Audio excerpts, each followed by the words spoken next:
This is after the home place had slipped through her lily-white fingers. She moved to the Flamingo, a second-class hotel which has the luxury of not interfering with the private social life of the personalities there. The Flamingo's used to all kinds of goings-on. But even the management at the Flamingo was impressed by Dame Blanche.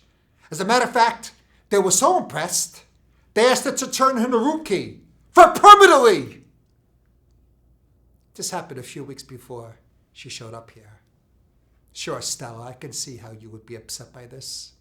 She pulled the wool of your eyes as much as Mitch's. Honey, I told you. I checked on every single story. The trouble with Dame Blanche was she couldn't put on her act anymore in Laurel. They got wised up after 2 or 3 dates and they quit. And then she goes on to another. The same old line, the same old act, the same old hooey.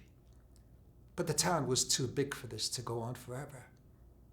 And as time went by, she became the town character, regarded as not just different, but downright local nuts.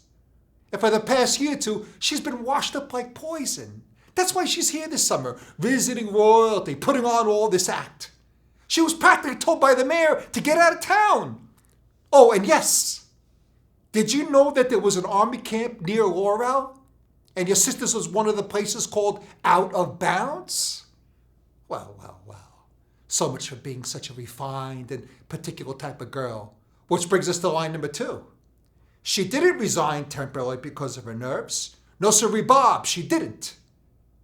She was kicked out before the spring term ended. And I hate to tell you the reason that step was taken.